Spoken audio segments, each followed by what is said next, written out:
Awesome. Well, thank you all for coming to the North Houston Space Society meeting.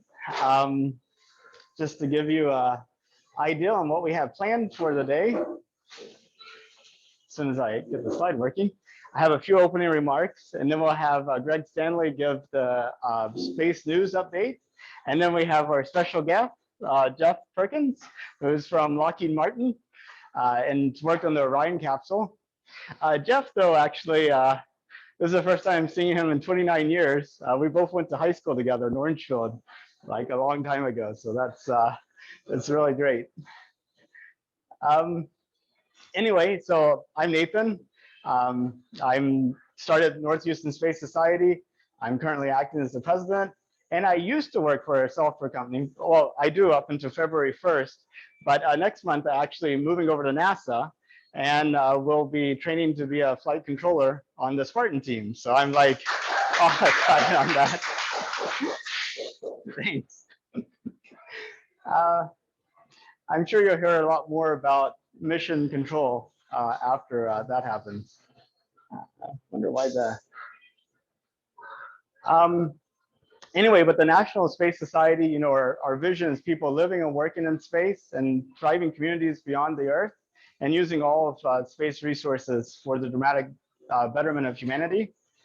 And actually, today's an interesting day because we actually started it on January 6th, 2018. So this is the beginning of our 5th year.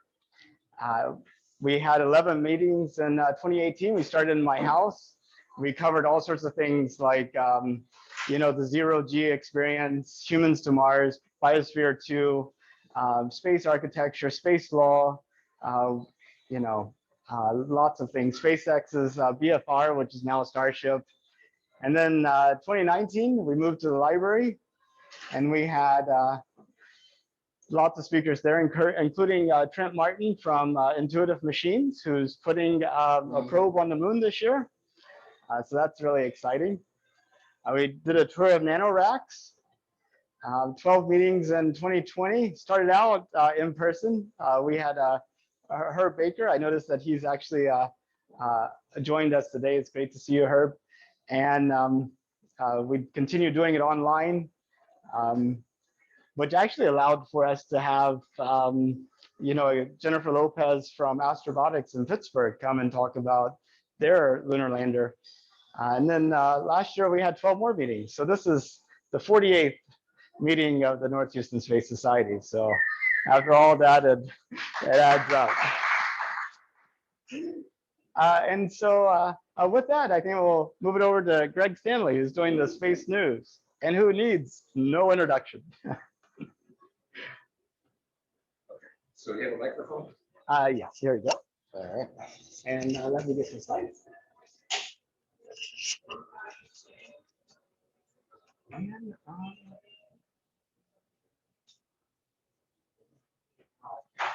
does it work? Going back and forth. All right, let's see. So, yeah, it works. Okay, so we'll talk about the monthly space news and also do a little bit of a year-end summary. After all, it is the beginning of a new year. So we talked a little bit about the James Webb Space Telescope last time. Of course, it's a kind of a big deal.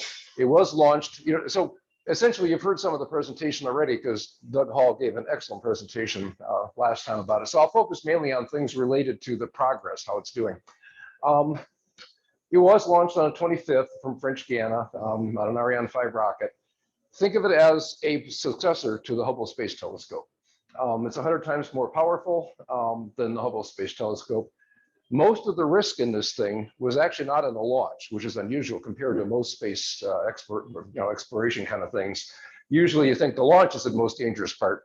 Not so here. Very, very complex, and I'll get into that a little bit. The unfolding of those solar shades and that sort of thing, extremely complicated. The big summary is so far so good. In fact, they may be, as we speak, they may be completing the final stages of deployment of the primary mirrors there, which is the last major step. So we'll find out probably by the end of the day. Just a reminder where it's going. It's going pretty far from Earth. You know, you think where Hubble is. You know, Hubble is out there on this diagram. You know, it's indistinguishable from Earth. It's just a couple hundred miles above Earth. This thing is out 1,000,000 miles out at the L2 point. Why there? Well, the L2 point, remember, think of that as it rotates with the Earth. So the rotational period is exactly a year, the same as the Earth, compared to the sun. So it's always in the shadow of the Earth. And you think about normally the further out you go, the slower you expect it to be going, linear distance or linear velocity. But because of the combined effect of the Earth and the sun's gravity, in effect, there's more pull, and that's why it can end up going faster, even though it's further out from the sun. So that's one way to think about this L2 point. It's kind of special that way. Now, it doesn't actually orbit at the L2 point. If it did that, it wouldn't be able to communicate with Earth periodically, because the Earth and the sun and the moon are all on the same plane. And so periodically, the moon would block the path of communications to Earth. So instead, you actually rotate out of the plane, you in a circle around the L2 point. And that way, you always have communications with Earth, so that the pictures can be transmitted back. So anyway, yeah, it's 1,000,000 miles out, and of course we're showing you here the way it actually would be oriented. This is an infrared space telescope, so of course heat is a real problem. It kind of gets in the way of detecting anything. So they want to make sure there's a very, very cold side where the primary mirrors are, and then all this other stuff is essentially just reflecting the sun. So in terms of the schedule of this thing, from launch out to the final orbit, we got about a month roughly from launch till the time it reaches the orbital insertion point here. And we're already pretty far along that. The telescope is supposed to be completely unfolded. Right now, or what do you say, when it's launched, it's all packed up and folded like some kind of complicated origami kind of a thing. And there's not that much room inside of a nose cone of a rocket. So it has to unfold. And this was a really incredibly complicated one. I'll show on the next slide. So I go during this month on the way to L2, it's been unfolding itself, and that's almost done. And then after that, then they start turning things on the instruments. They're still waiting for it to cool. They'll be waiting for it to cool down even more. Again, an infrared telescope, you want to make sure everything is really, really cold. This is an adaptive optics kind of telescope, meaning every single one of those little hexagonal plates, the mirrors on the primary mirror here, they have to be adjusted one at a time. And it takes a long time to get that set up. So it'll take about 4 to 6 months. And then after that, it'll really be ready. So what's the status? Okay, well, right off the bat, once they get launched, they have to deploy the solar power arrays to power everything that's going to happen after that. They did that. They deployed a main antenna for communications. They extended the tower that holds up the primary mirror. And this is a space telescope. So remember, the way that works is the light comes in, it hits the primary mirrors, is bounced toward the secondary mirror, and then it's focused in at the sensors in the center of the thing. So they put the tower up, but that's just a tower. Everything is still folded up inside of it. Then the big thing was getting the sun shields deployed, and that's the stuff down here. Yeah, down here, this accordion-looking thing. 5 layers, extremely thin material. It's 0.002 inches, like this is like the thickness of a human hair kind of a dimension, but it's the size of a tennis court. So it's a very, very thin film, and there's 5 layers of it. The idea is that any heat, it kind of bounces around, and the layers actually get a little bit wider as they get closer to the edge. And so eventually that heat finds its way out. That unfolding those things was the biggest single risk in this entire project. And they completed it. It was about 75% of all the single point failures that could have happened were taken care of at that point. It's so complicated because there's 139 release mechanisms, there's 70 hinges, there's 8 motors, 400 pulleys, 90 cables, and a total length of about a 1/4 mile of cable. The whole thing was very, very complex. It's actually kind of amazing that it all worked, and it did. Obviously, they worked very, very hard on this to make it happen. So anyway, they finished deploying the sun shields. Which meant opening them up and then putting tension on them, so they're all stretched out, where they're supposed to be. The secondary mirror was deployed. Again, that's the one shown up there on that diagram. And as of yesterday, they had started opening up the primary mirror. It was really folded into 3 sections. So they've opened up the left-hand side of it on that picture. They did that yesterday, and today they're doing the right-hand side. With some luck, again, that'll all be done today.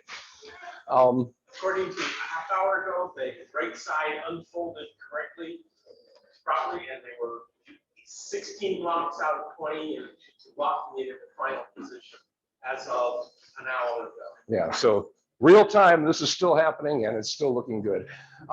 The other good news about this thing is that the launch was extremely accurate, meaning it went exactly where it was supposed to, at exactly the right velocity. And as a result, they think they probably have 10 years of fuel left instead of just the 5 that it was designed for. 5 years doesn't sound like a lot of time, and it isn't, but 10 years is obviously better. So they're pretty happy about that. And actually, one comment about that, even 5 years on this thing is worth more than 5 years on the Hubble Space Telescope, because the Space Telescope, is circling the Earth. It has to deal with sunlight and everything else. There are a significant number of hours each day that the Hubble doesn't do anything. So 5 years of this is continuous. It's always working. There's no time effect. Okay, next item, the Parker Solar Probe. And they like to use the words, they touched the sun. And what does that mean? It means they went into the corona, which is really the place where the solar wind starts. Inside of that, there's a lot of charged particles moving around, most of which are just held there.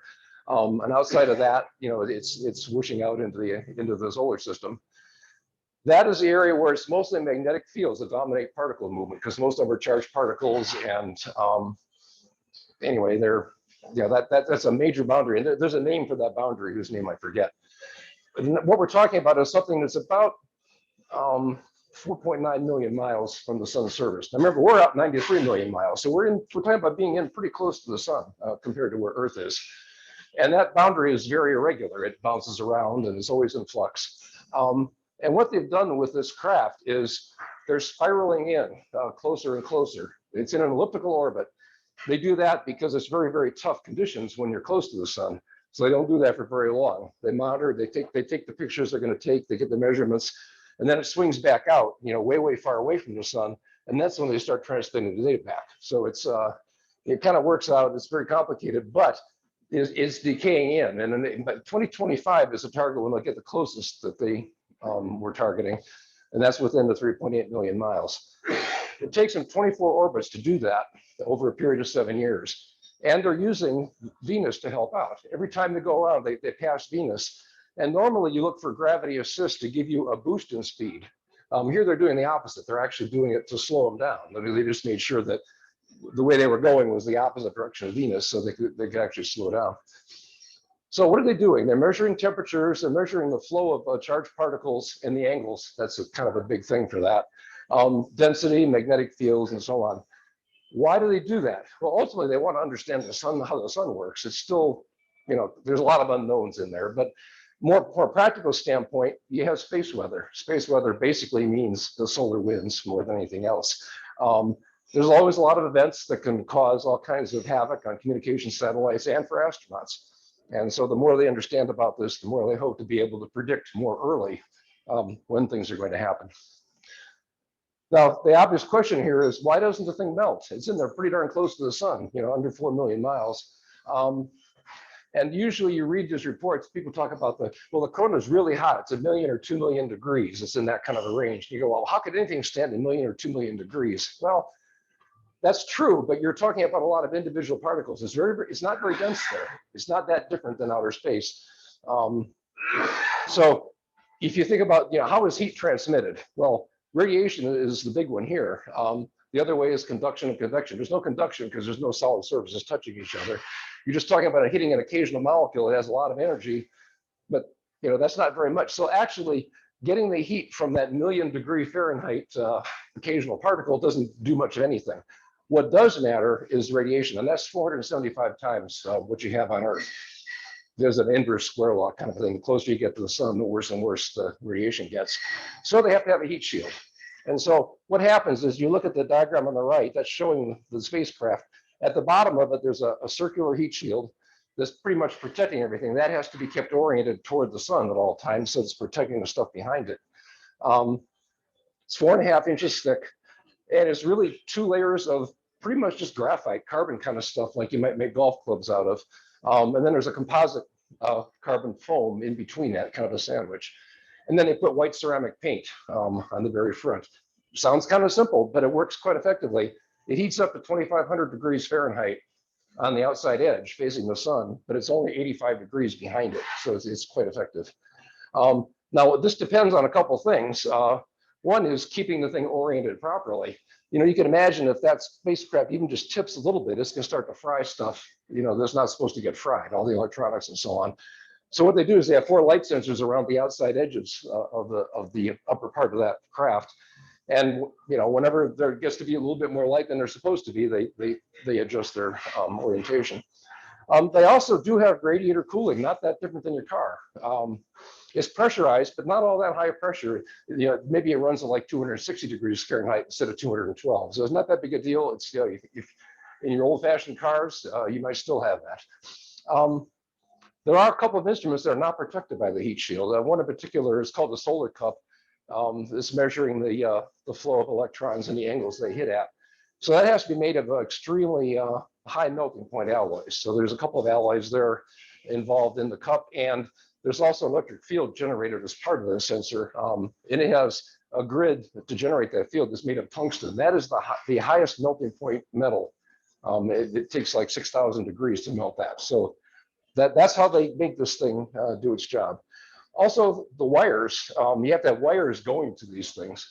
They make them out of niobium, which is used here on Earth for other things, but they suspend it in sapphire crystal tubes. I assume they grow them somehow. I don't even know how they do that. But so the whole thing ends up being kind of exotic, but what they've done is they've managed to really protect this craft from the sun.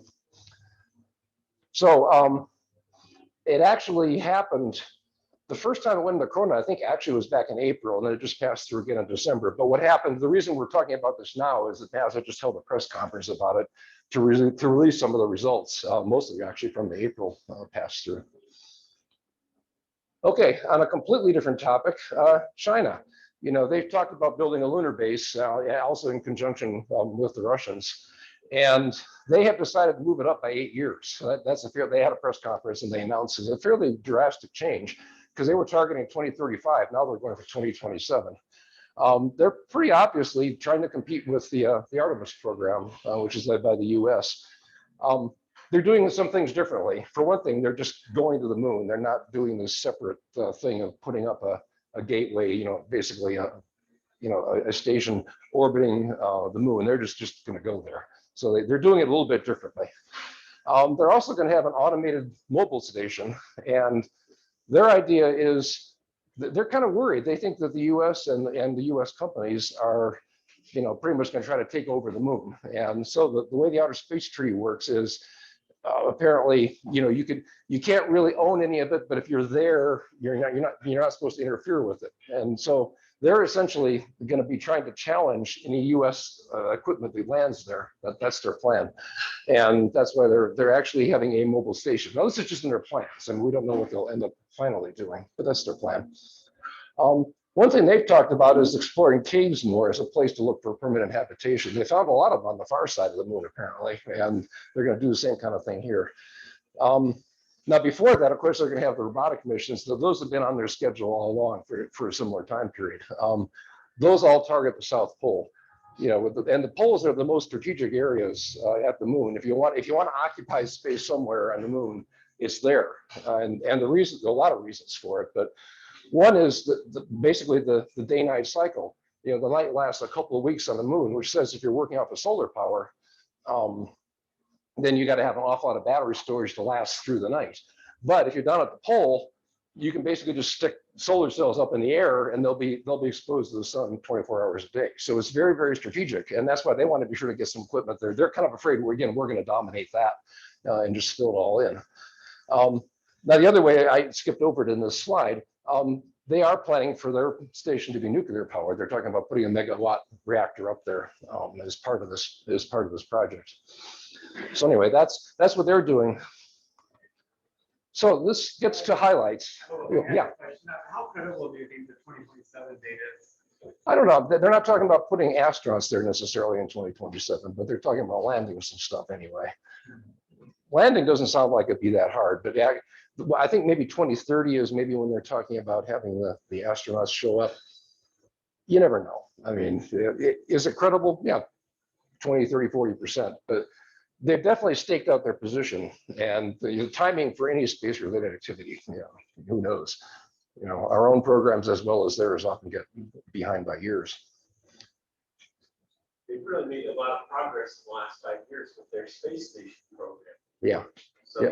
Just the fact they got a space station up there and have already added a module to it. That's one of the highlights, in fact. But well, also not to mention sending a rover to the far side of the moon and retrieving samples, and putting up a satellite for communications, in a halo orbit. I mean, they've done a lot of things on the moon that go way beyond what we've done. So pretty impressive, actually. So looking back at 2021, record numbers of space missions, and I have some counts in a later slide about that. 3 Mars missions arrived, us, China, and the UAE, including 2 rovers, China and the US, and our helicopter, as well, that went along with our rover. But NASA, actually, you might say they had a banner year in a lot of areas besides Mars. They went out and they took samples at an asteroid called Bennu, and with a probe called the OSIRIS-REx, and started their flight back home with that sample. So they've succeeded with that. The Parker Solar Probe we just talked about, they launched a bunch of major missions. Lucy, which is going to explore the asteroids around Jupiter. DART, which is their test of impacting an asteroid to try to knock it out of its orbit, or at least to change its orbit, ultimately as practice for planetary defense, and that becomes necessary. They put up a new kind of telescope. It's an X-ray telescope. It's polarized X-rays, and I'm not even sure what that means, but it is supposed to give a whole new view of the universe. They can detect different kinds of events than they've been able to before. that just launched yesterday. Yesterday. No, this was a couple of months ago. Yeah, I think so. All right. I don't remember which month it was, but I reported it like last month or 2. And the James Webb Space Telescope, of course, we just talked about that. We talked about the Chinese space station. It was launched, and they've added a module, and they've occupied it, with astronauts. So they're moving along fast. Russia did add a science module to the ISS, the Nauka module.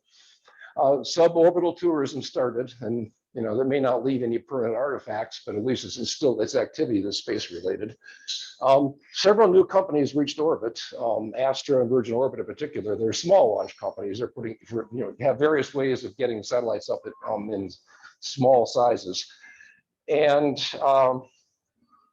Starship from SpaceX, that is really sort of the upper stage of the final thing, but that's what's been tested. They finally managed to take it up and land it without blowing it up. They had a lot of very entertaining explosions before that, as we all had seen. There are lowlights too. We don't just have highlights in space, we have lowlights. Delays in the SLS, the Boeing Starliner, the Blue Origin rocket engines. They've been building this BE-4 engine for a while. That impacts not just their New Glenn rocket, but also it also impacts the Vulcan rocket, which is the next generation from United Launch Alliance. So that is actually having a big effect in slowing things down. So what you say about the engine? What about the engine? The BE, I think it's the BE-4. It just keeps getting delayed. They just haven't delivered it. Yeah. I don't know if they have any specific, at least I don't know if they publicize specific problems. I haven't looked at it that closely. It's been running behind, yeah. Well, and there have been press conferences about that, and they were defended, actually. Interestingly, the United Launch Alliance, said, oh no, they're doing fine, but there has to be tension there because it is holding them up. Yeah. It's funny, on the Blue Origin's website, you can now buy a New Glenn rocket, and it says no BE-4 engines coming. Yeah, it's really funny. So you can buy a model of the rocket, and sure enough, it doesn't have the engines, just like reality. Yeah. And Blue Origin also had a lowlight associated with the human landing system for Artemis, which is getting from lunar orbit down to the surface. They lost the contract for that, and they've gone through several generations now of legal maneuvers to try to stop it and somehow get awarded the contract again. Those all failed, but it cost at least 7 months to the schedule. So it was kind of a handy thing for people to point to. Just last month we talked about this. The Russians' anti-satellite missile tests spread debris all over the place, requiring a space station, or our space station, to maneuver to avoid it. And actually, the Chinese space station, I think they didn't end up maneuvering to avoid that Russian debris. However, a couple Starlink satellites have caused them problems. And these were Starlink satellites that were in a higher orbit that were coming down, and apparently were projected to come awfully close. At least one of those was coming pretty close, so they moved. They're making a big deal about this. It seems like China, in a lot of ways, they're resorting to what they or other people call lawfare. You don't necessarily have to have hostile, military actions. You can also try to slow things down, from the people that you don't like by legal maneuvers. And there is a space treaty that we've all signed. That says we're supposed to respect each other's stuff and take nice steps. Then there's no enforcement mechanism or anything, but there's sort of an intent there. And in particular, they've highlighted risk to astronauts as their thing. They're saying we've endangered them, and it's really, yes, it's Starlink, which is SpaceX, but they're saying, well, ultimately, according to the treaty, any private companies, the responsibility for their problems ultimately falls back to the nation where they're registered, which is us. So they're making a big deal about this. They might do a lot more of that sort of thing. It's quite possible. And at the International Space Station, it is aging. It's just getting old. The Russian modules in particular have cracks and leaks in them. And this is not actually a criticism of the Russian engineering. It's simply those were the first modules that were built and launched. And so it's kind of logical that they would be the first to have trouble as well. So now, on the other hand, there is places where you can blame the Russians, and that's that they fired thrusters which destabilized the orbit of the International Space Station, started the thing rotating. In one case, it rotated a couple of times. You can definitely blame them for that. And they've done it twice now. So they're, whether it was presumably an accident, but one way or another, they're getting sloppy, either sloppy or deliberate. Either way, it's not good. So you can take a step back and look at the trends that are going on in space missions. The biggest single one is probably the rapid ascent of the Chinese space program. We just talked about that, putting up space stations. They have lots and lots of different kinds of rockets, all programs for the moon and so on. And the other big one is really how SpaceX is kind of dominating everything with the Falcon 9. If you look at the US missions alone, there were 51 during this last year. 31 of those were on a Falcon 9 and they all succeeded. They also, to launch those 31 missions, they only needed 2 new first stage rockets. So they have really proven once and for all that reusability really does work, and they've made it work. Nobody believed it was going to work. They did. There's also been the rise of some newer companies that mostly doing small kind of stuff like Rocket Lab. They've had 6 launches, and I mentioned Astra and who was the other one? Oh, Virgin Orbit. They've actually put things into orbit as well. Virgin Orbit, by the way, is a sister company of Virgin Galactic. They're 2 different companies. Galactic is the one that's, ironically enough, not getting up to orbital level, whereas the Orbit goes to orbit. The other is there's a whole lot of other companies that have been rising for space-based services. And, it's kind of like, when there was the gold rush in California and, the old story is, you don't go for the gold, go for the picks and shovels. Well, they're trying to be the picks and shovels. They're saying, we just take it for granted there's going to be a much, much cheaper access to space. What are we going to do with that? And so you have all kinds of services coming up. And that includes things like internet service. It includes things, a whole variety of things. I have another slide with that. So in general, there's a profusion of satellites out there, especially in low Earth orbit. In the old days, you had a few really expensive communication satellites up in very high orbits, geosynchronous orbits, 22,000 miles.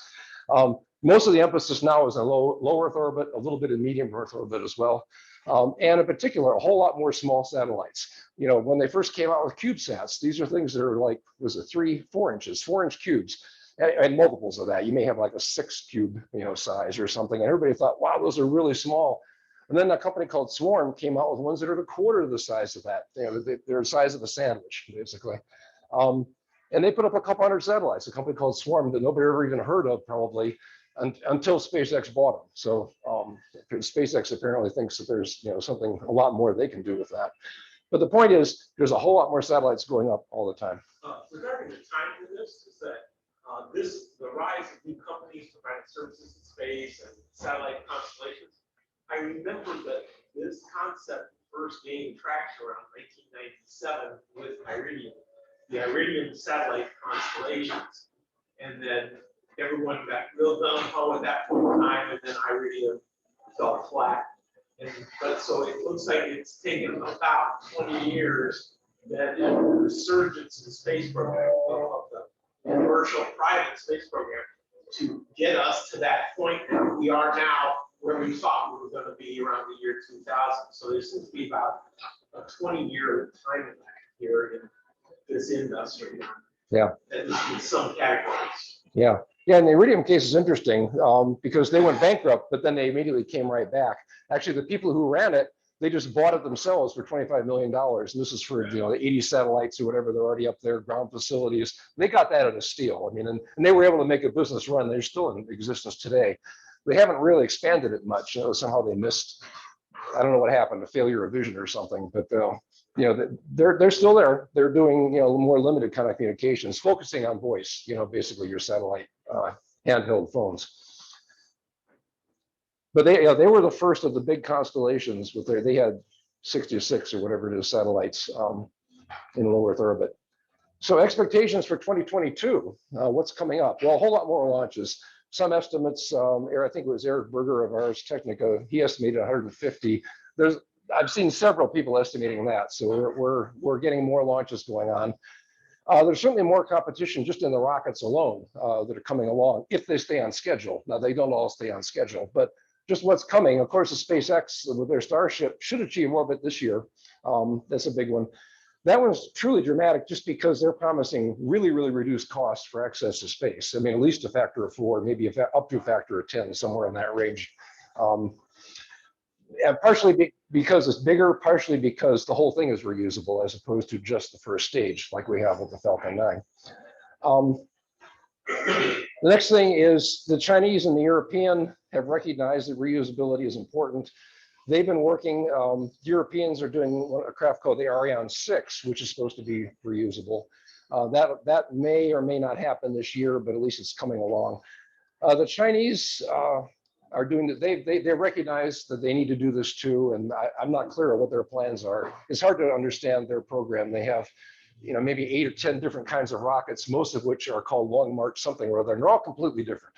I mean, some are solid fueled, some are liquid fueled, some are, they're just all different kinds of things. Some are mobile launchers, some are from major launch sites and so on. Anyway, the new rockets coming along. We talked about Starship, which is the combination of, now it's really the upper stage of what they've tested, and Super Heavy, which is the huge booster that hasn't been tested yet.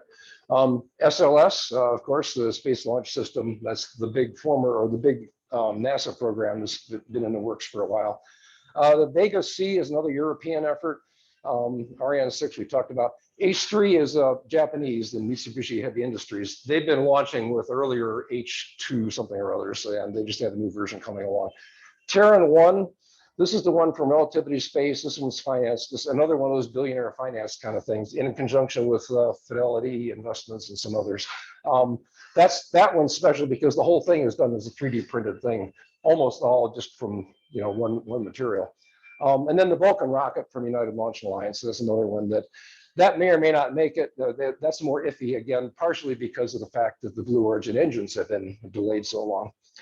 The other big thing coming up that people haven't quite caught up with is a lot of moon missions coming. We focused on the lunar landing, but really Artemis 2 includes, Artemis 1 includes moon missions because there's a lot of small satellites that get spewed off as part of that launch. And then they go and they land on the moon, and there's landers and all kinds of things going on. Up to 9 moon missions this year. Again, robotic, not all of them are landing, but some of those are landers. Okay, what else is coming along? I mean, these are obvious sort of trends, but basically a lot more commercial activities, more space-based services, especially in low Earth orbit.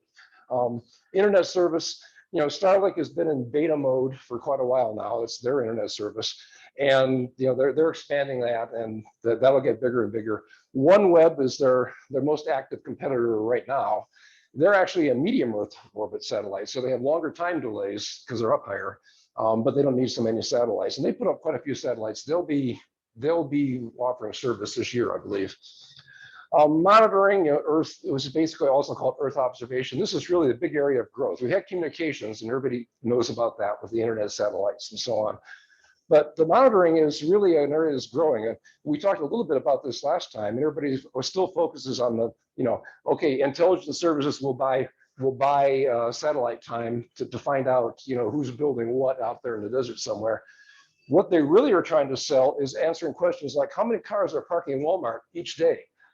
Now, who wants to know that? Well, if you're an investor trying to beat the market a little bit, if you're like a hedge fund or something, or if you're a competitor to a Walmart, you want to know, you estimate how busy are these stores, and you can do that. You can ask that question, and you'll have satellites passing maybe more than even more than once a day over the parking lots at any particular place on Earth, and you can answer questions like that. And there are companies now.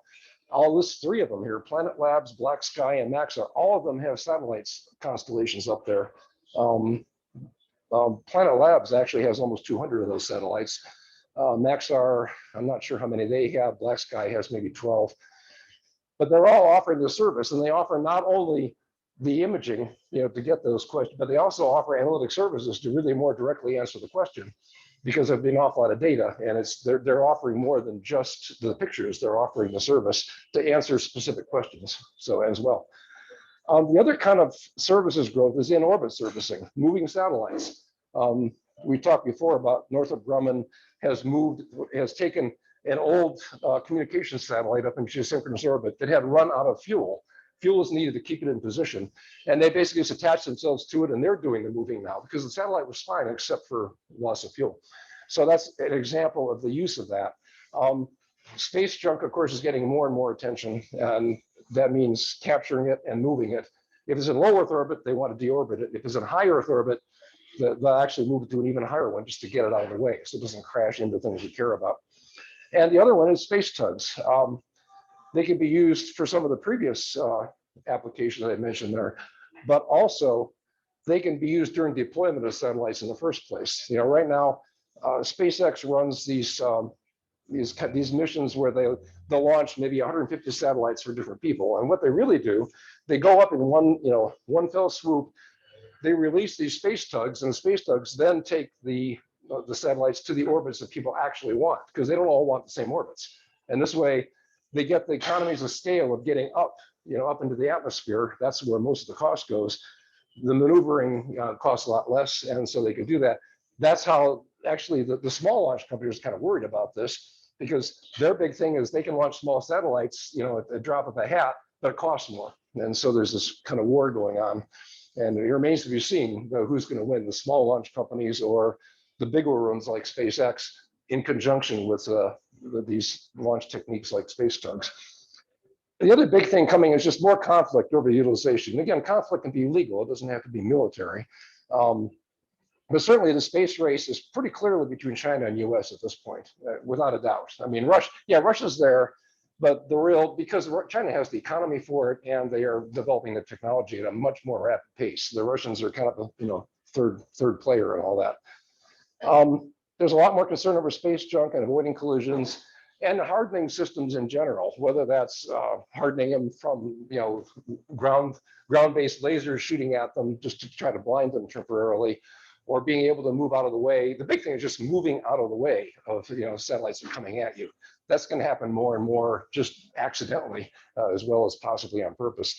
The other interesting thing is the military is relying more and more on commercial services. For instance, they actually want to look and have the Starlink satellites also supply GPS services instead of just relying on a couple of high value satellites that they do now.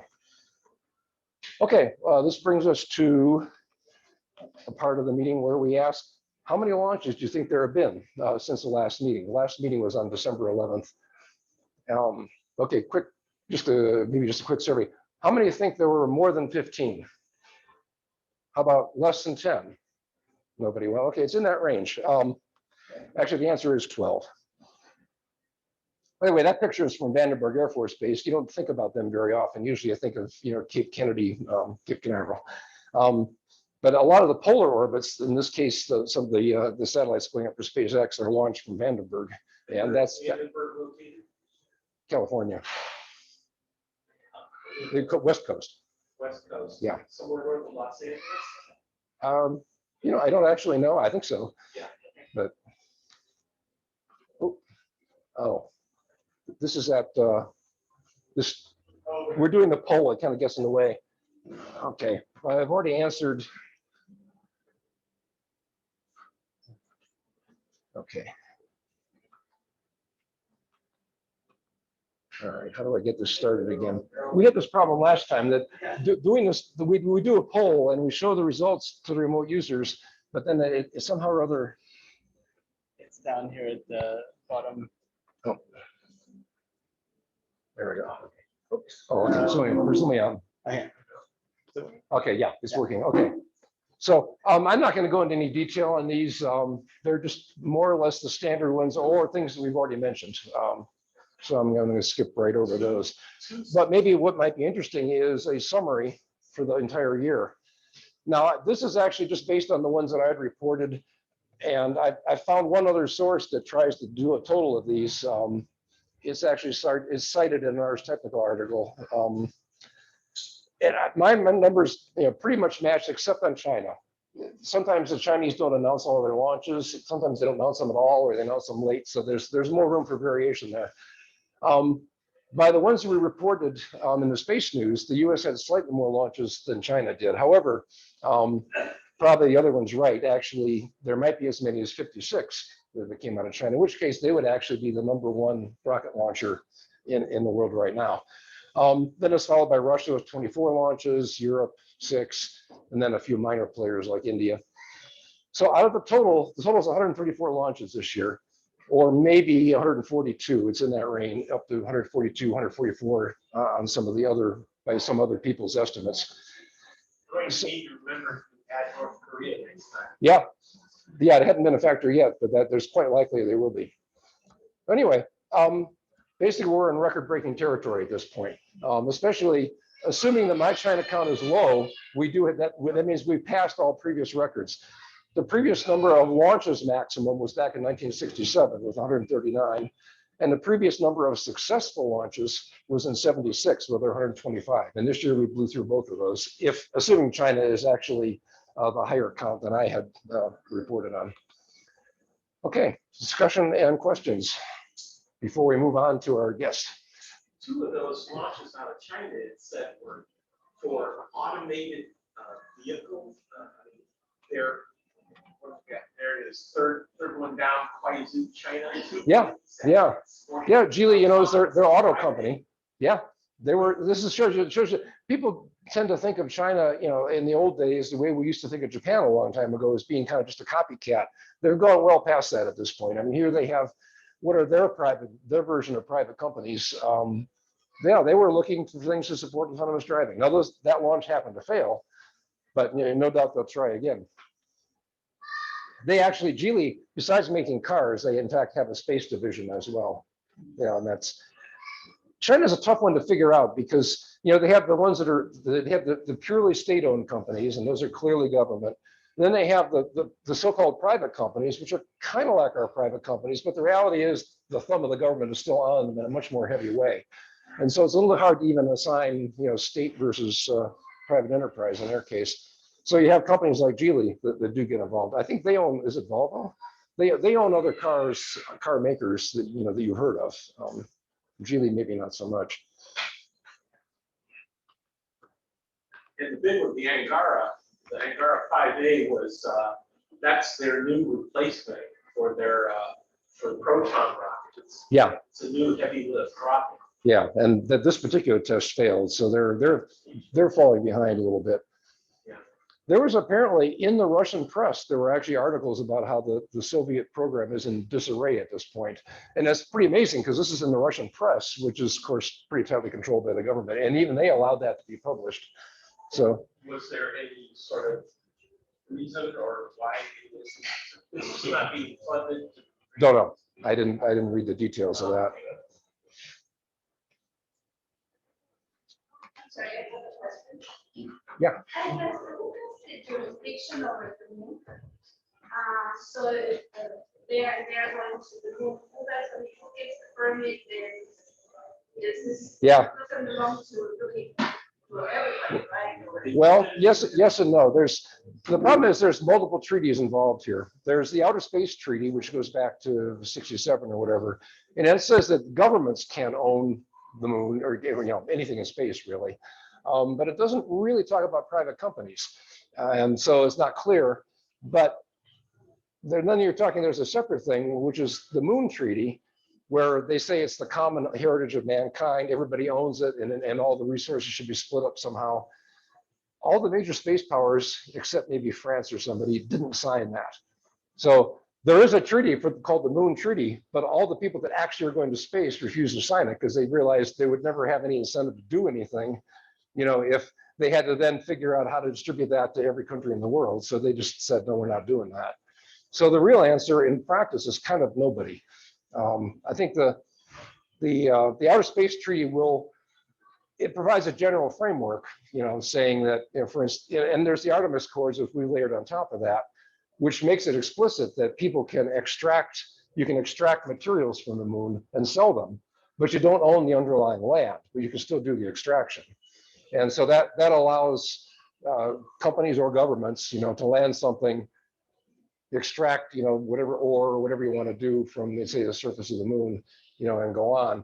And the big thing is just you don't really interfere with each other too much. You're supposed to respect, other people's stuff. But there's no enforcement mechanism in any of it in any case. So it doesn't have any real teeth. So it's a hard question to answer. So it has been thought about.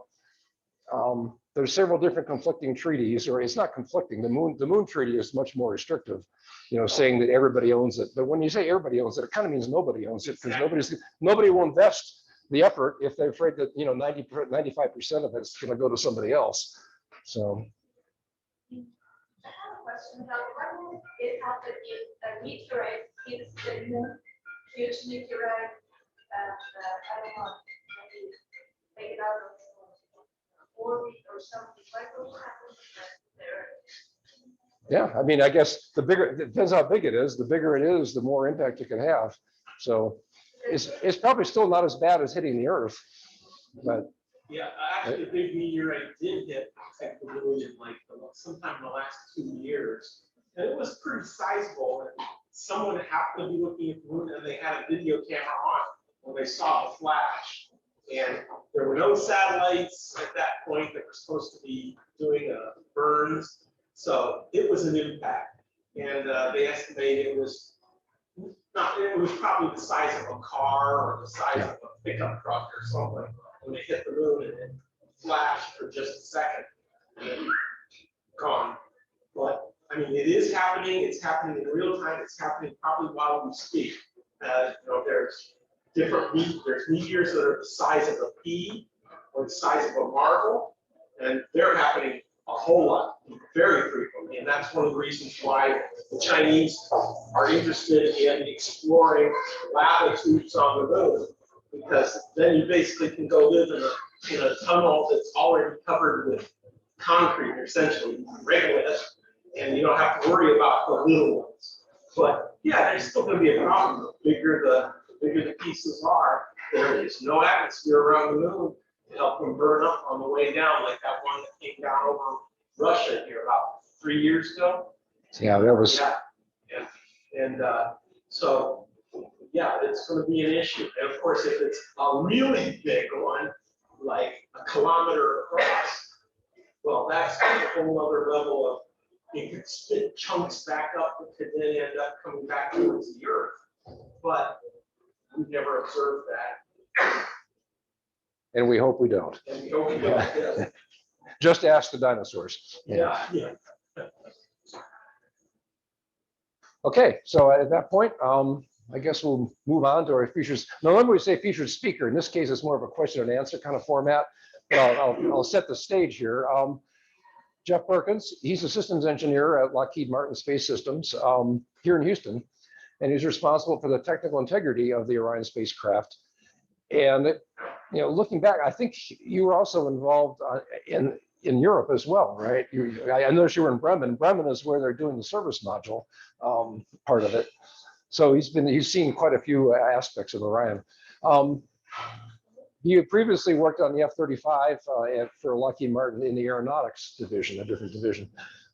He has a BS in electrical engineering from Texas A&M and an MBA from the University of Dallas. So his topic is Orion spacecraft, and I'll just to set the stage quickly here. There's three main parts to that. You could think of it. There's the crew module, which is where people would actually be. That's here, and then you see there's this giant latch kind of holding it onto the service module. The crew module, I guess, is built here by Lockheed. The service module is actually called the European Service Module, ESM, because it's built in Germany.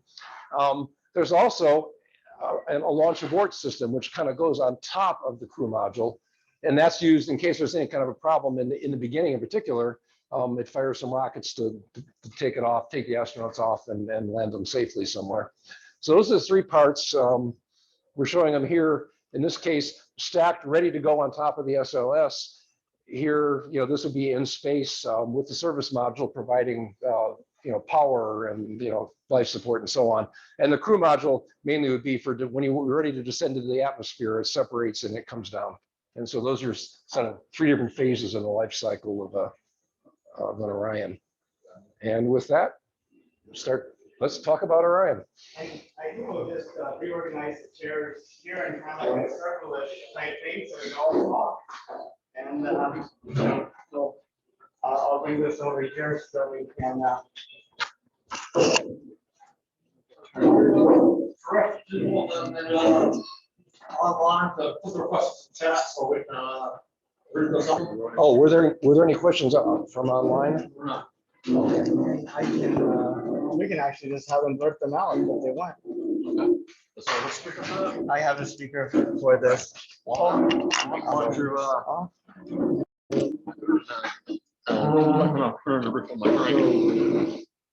See which speaker is this? There we go. And then mic. So out of full disclosure, I'm a technical guy. I tend to focus down and in on problems. I'm a problem solver as an engineer. So all of this excitement that you guys have for what's going on across the world in space, I have to say, I have horse racing blinders on, right? I'm focused down and in on the vehicle. I've got a contract to deliver this thing. So at this point,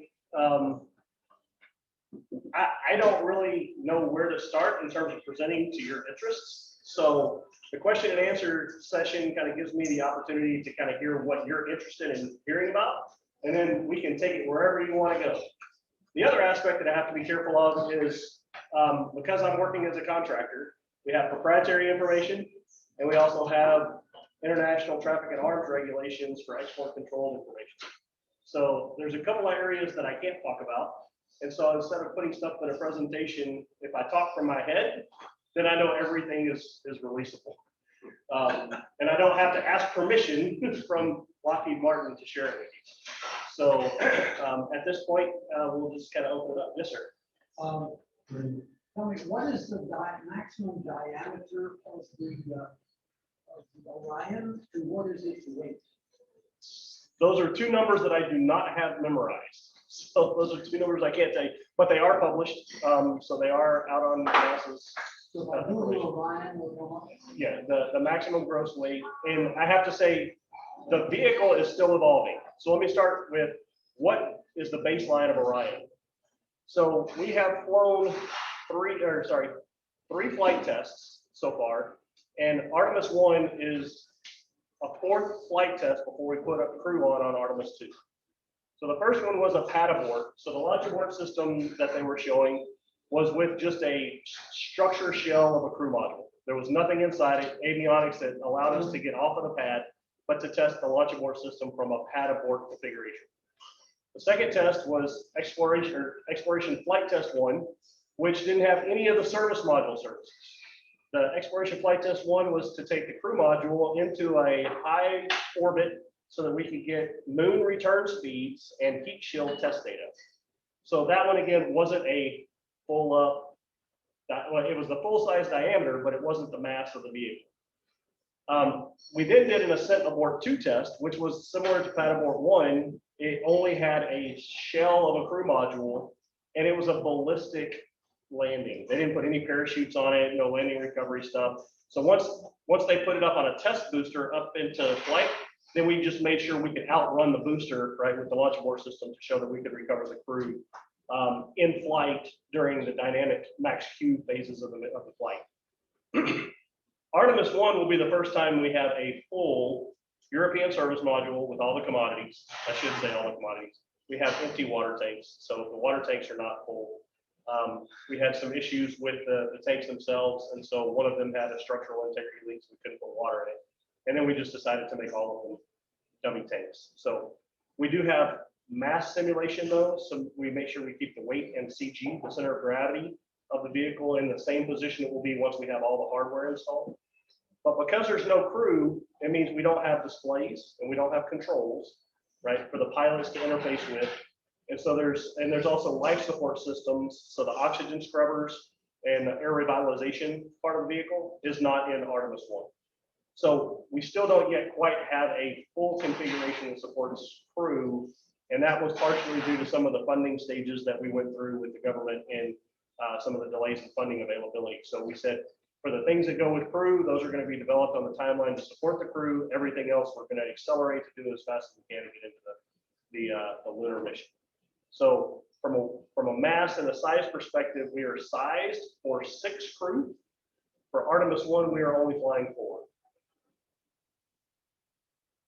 How long, what duration of time can the crew be supported by the closed loop environmental system? And that's going to be a big question of mine is how is that work? How far is that along? Is that So for the lunar missions, Yeah. the current planned time frame for a lunar mission is up to 42 days. 42 days? 42 days. Okay. That's long, way longer than I thought. That's with the service module, right? And it's with the service module. So the service module provides the oxygen, nitrogen, water, right, the commodities needed for the crew while the service module is attached. We don't separate from the service module until about 3 hours prior to entry, which is where then we prepare the crew module for the return and the service module for our disposal. So we keep this commodities up until about 3 hours prior to crew landing. So the service module has all of those commodities. Now, the duration of the mission depends on the time of year that we launch and the orbital mechanics of the moon with the Earth and where we're launching from, and how long it takes us to get to the moon and then back. 42 days also includes some time if we wanted to loiter in the lunar orbits. We do have, of course, margin, so we have to be able, we have a redundant system, so we have to be able to get back if we have a loss of redundancy, which means loss of half of the commodity. So there are contingencies where we have to be able to return, and so that 42 days includes both full redundancy and the ability to lose some of that. Well, lessons from Apollo 13. Lessons from a lot of things. Yeah, exactly. Good.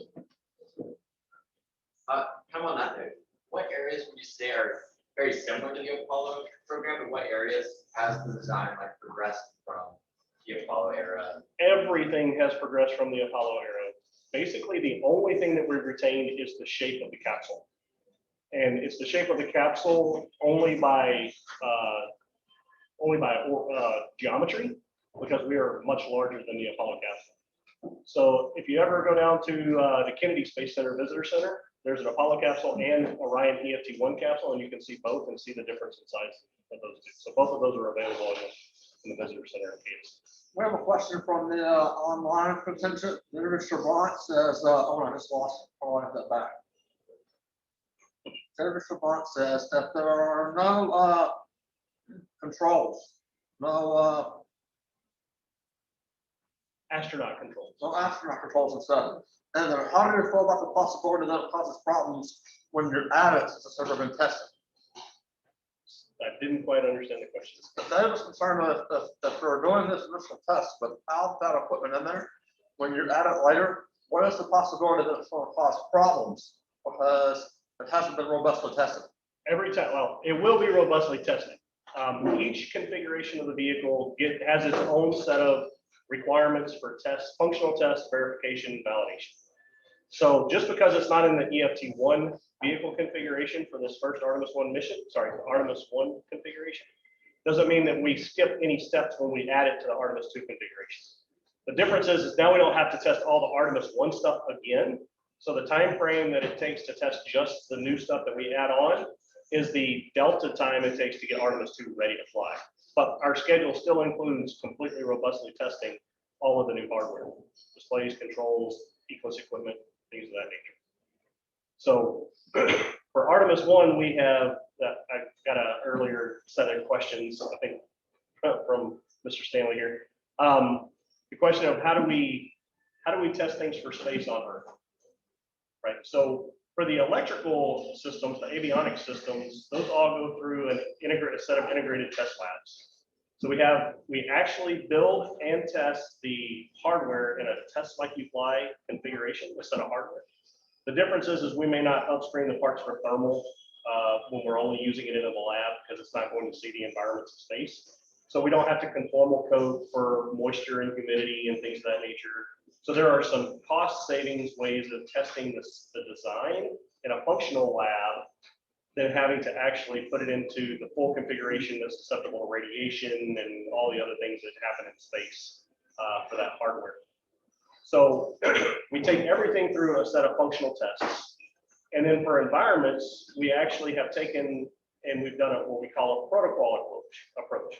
For Artemis 1, we took the flight vehicle up to the Plumbrook Station in Ohio to the vacuum chamber, the thermal vacuum chamber, and we put that vehicle under vacuum.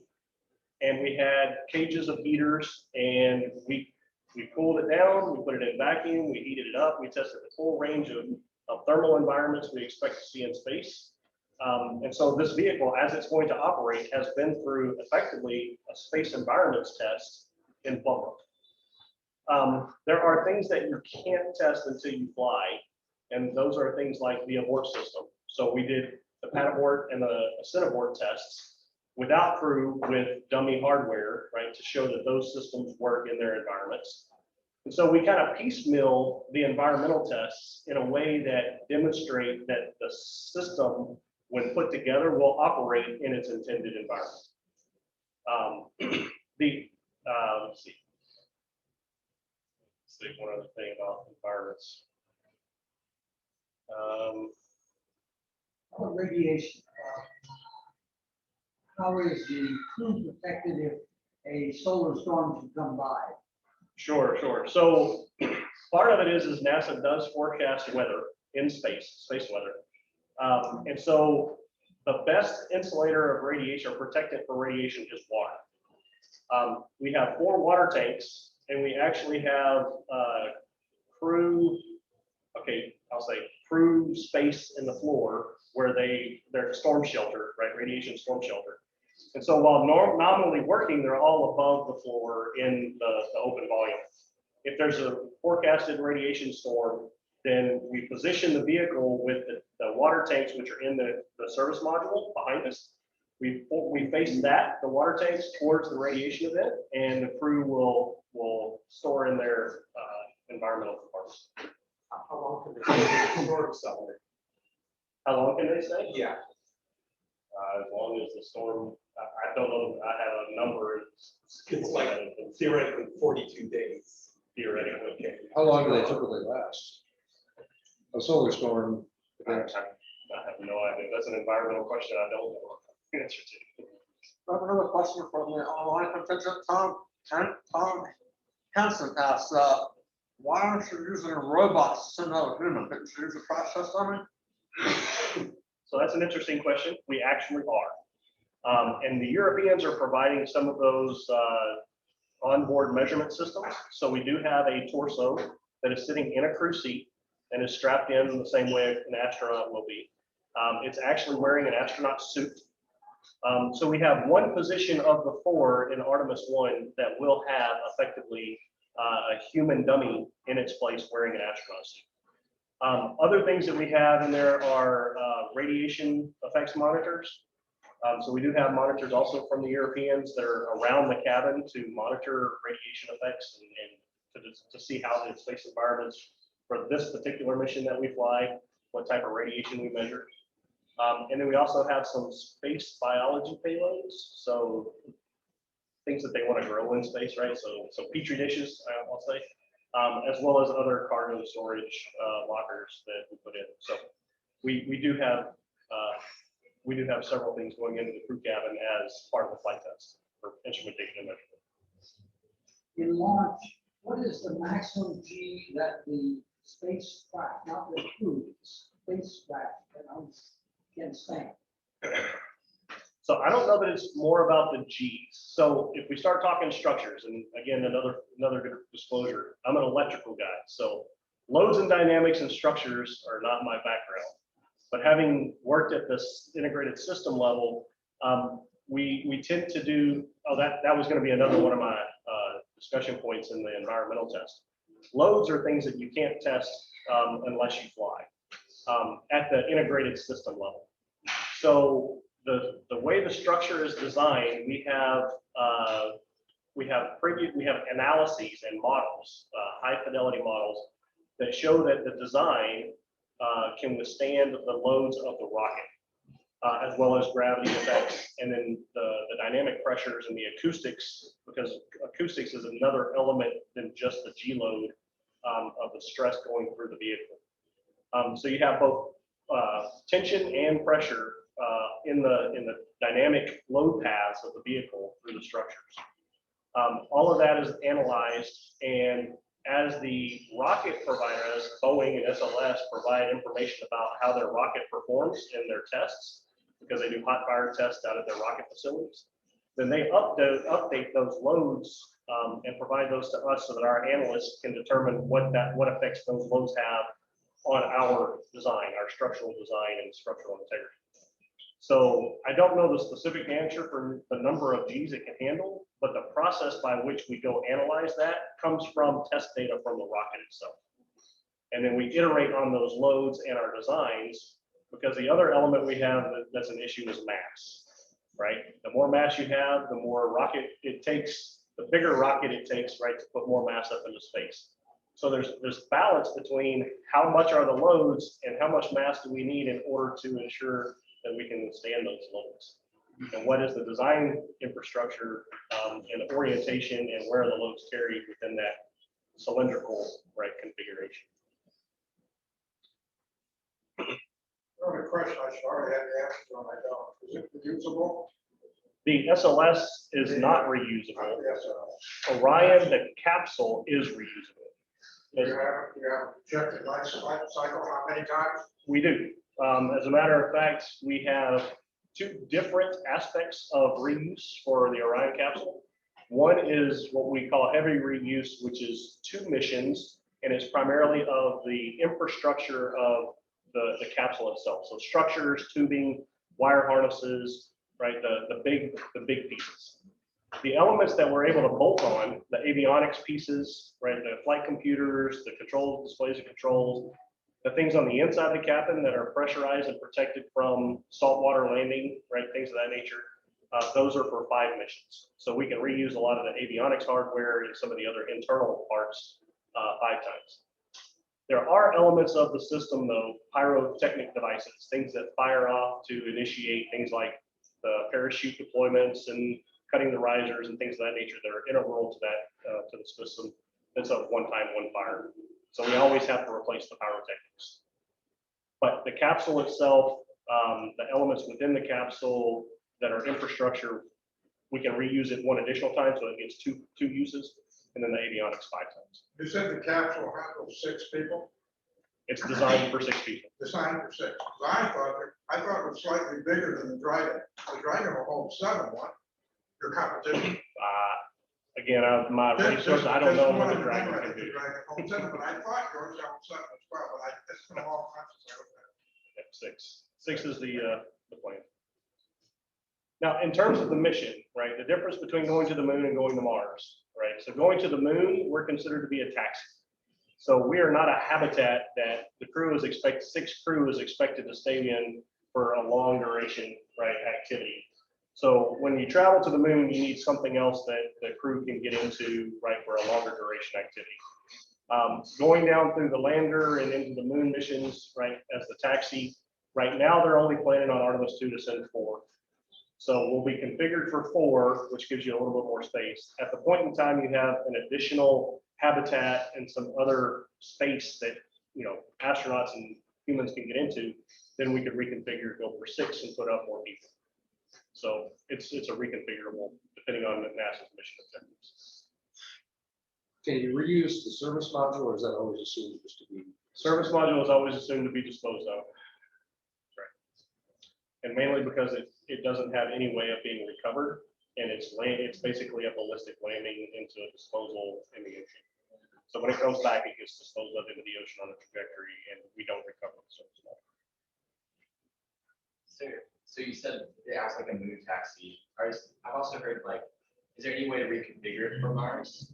Or So I believe the intent is that we will dock to whatever it is that they're taking to Mars. I don't know that I've seen a full architecture from NASA as to what a Mars configuration set of vehicles will be. You talked about Tugs, right? So I know it's interesting. Some of our advanced development guys have been talking about the architecture of a Tug, right? Not just for Earth satellites, but also a Tug in the sense of taking elements of the lunar gateway. So I don't know if you've talked about the gateway that NASA has planned for a small space station around the moon. But the concept of having a Tug, right, where SLS doesn't necessarily have to provide the full thing. You can use smaller rockets to get payloads up and then use a Tug in space, not only for satellites and in different Earth orbit altitudes, but also to take elements out to the moon. And then a Tug concept as well, going from the moon to Mars, and how big the Tug is, what commodities it handles, and whether or not it has life support type of stuff in it. It's all that's conceptual from what I've seen relative to the industry level questions with the NASA architectures. So NASA's looking for the commercial guys to come up with solutions, and they want to buy service. So one of the transitions that I'm hearing about is NASA wants to buy services. They no longer want to own the hardware, which is more of a, I'll say, infrastructure burden, right? Cost burden, where it's like owning property, right? They don't want to own property. They want to lease the property. They want to be part of it. They want to consume hotel, right? The space station or the lunar gateway habitats or things of that nature. They want to buy services and have the commercial side provide all the infrastructure. And then the commercial can reap benefits of the profits that come with other investors as well and other consumers of services. My understanding is you're meant to dock with the gateway. Okay, and another ship will actually take it from the gateway down to that ship docks with the gateway. And brings that. Yeah, so the architecture and the timeline that NASA has for development, and one of the things that you talked about a little bit earlier today, the lunar lander will be the next element that provides the surface transport. The gateway is an extension of both Orion as a taxi and the lunar lander as also a taxi to the lunar surface and back, with an architecture that both of those dock to the gateway. For the first mission, and I believe it's going to be Artemis 3 now, we will have crew fly on Artemis 2 to the moon, but not land on the moon on Artemis 2. But the lunar lander is intended to support an Artemis 3 timeline so that it's a direct docking capability between Orion and the lunar lander prior to staging all the gateway habitats and power propulsion type of elements around the moon. So we have an intermediate stage where, yes, eventually we will both dock to a gateway when the gateway exists, but Artemis 3 timeline will have us docking directly between Orion and the lunar lander. Can you talk a little bit about your career? Like, how did you, prepare yourself to kind of go work at a project like Orion? What attracted you to it? And how did that process look like? So I never really mapped out a career plan. I've always kind of just been challenged with solving problems and what is the next problem. I'll say I started my electrical engineering path in high school with car stereos. And I have to admit, I didn't care how the stereo was built or what the components were inside the stereo. I just wanted the system to work when I put speakers with an amplifier with a radio, right? And I wanted to be a consumer of the integrated system. So I've always been a systems engineer at heart, back all the way to those days. But because I was kind of starting with car stereos and the electrical stuff, I took a degree path at A&M through electrical engineering. While I was at A&M, I had an internship, a co-op job with American Airlines. And so I started my career that things that fly are things with wings. I didn't realize that you put enough oomph under something and you can make anything fly, right? You put a big enough rocket on it, anything will fly. Part of it was I enjoyed flying. And so when I started mixing my electrical experience with aviation, it turned into avionics. right? The computer systems, the displays, the controls that interact with the airplanes. The transition to space, I have to blame on my wife. She wanted to go to grad school in Colorado, and I said, okay, I will support you. So working for Lockheed Martin, we have divisions all over the country, all over the world. And so I just started looking to see what Lockheed Martin had in Colorado.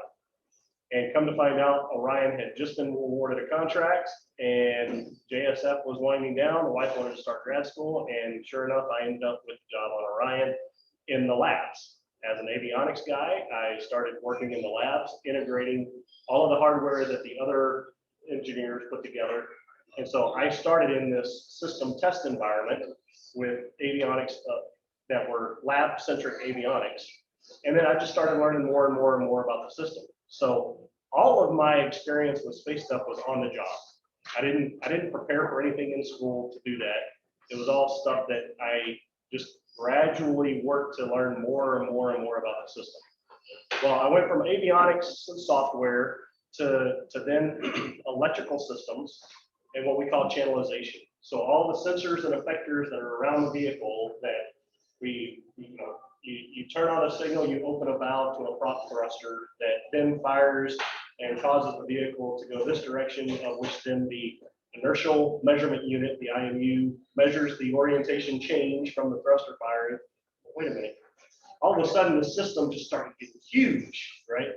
And as I learned more about what those elements did and how they fit together in the system, we have ground support equipment, we have telemetry, you have the operators on the ground. Oh, you have to get the telemetry through the RF system for communications. So now I'm into communications, I'm into electrical power generation with solar arrays and batteries, to avionics computers that have to process millions of lines of code in order to process the information and control everything. The guidance and navigation that go along with it. Sorry, I'm getting into all this stuff. It's a gigantic integral, right, system that's, I'll say, organic, right? It's constantly changing, and as the needs of the NASA mission and the needs of the operators, whether they're ground-based or astronauts, right, come in, there's human factors that go along with all of that. And being an electrical guy, then I said, well, what's next? Well, my boss came walking down the aisle one day and said, hey, have you ever thought about, moving to Europe, going to Germany? Like, oh, no. But the service module is all structures and commodities and propulsion, things that I don't have a background in. So I said, well, if I'm going to be a good systems engineer, I need to go fill those holes, put new tools in my toolbox, right? And so I called my wife on the phone and said, well, have you ever thought about moving to Germany? She said, I need more information. Can I take the CATs? Like, no, I just want to know if you're interested. She goes, I need to know if I can do these things, right? So I had to go get more information. Sure enough, next thing you know, she said, yes, we can move to Germany. We had 2 small kids, but it was at the time before we had teenage drama. So it worked in our stage of life. And so my 3 years in Germany, we're learning about international culture and how they design systems, right? But it was also parts of the system that I didn't have any experience with, structures and things that I mentioned before. So all on-the-job training and all based on opportunity, right? My career path was not saying no when an opportunity presented itself. So being able to take the opportunity when it presented itself and being open to learn about new things so that I could be the best systems engineer, right? So now I like to say, I don't have any answers. I like to say, I know all the right questions, right? So when the guys down below me that are doing all the component level work say they have a problem, I can say, well, that problem affects this, this, and this, and have you guys talk to these people, right, to know whether or not that problem is really a problem, or if we can find another solution that may not be at this point in the system, but somewhere else that can take care of the problem that's isolated in a component. So I tend to ask a lot of questions and make sure other people are integrated so that the system all comes together at the end. That's kind of long-winded and part of my career story. That sounds great, but about the different cultures and stuff, what do you think is the biggest difference between the way they do things in Germany versus here? What was like shocking to you? The biggest difference is the contractual basis. NASA knows that a development system requires cost plus type of activity, cost plus with incentive fee type of structure. That means that we don't know what we don't know. We're going to run into problems. And for a company doing brand new development on $1 billion vehicle, for a company to eat profit, not knowing where your problems are in the system. And I know there's a lot of people that give a lot of grief to NASA when we delay launch dates, right? But there's so many things that we find that in a system this complex, you can't just test everything once and expect it to just work at the end, right? So each step along the way, you find problems that you have to fix in order to be robust, right? In order to say we have 100% mission success. And those elements of it, right, are very difficult to do when you're in a fixed price type of condition. Well, the Europeans, the structure of the European government and environment, ESA, right, is funded by all the different countries in Europe, and it's based on country GDP, right? So the big Western European countries that have big economies provide the majority of the funding to ESA, right? And then the smaller countries still have a stake, but don't necessarily have all the same objectives, right, that the big countries do.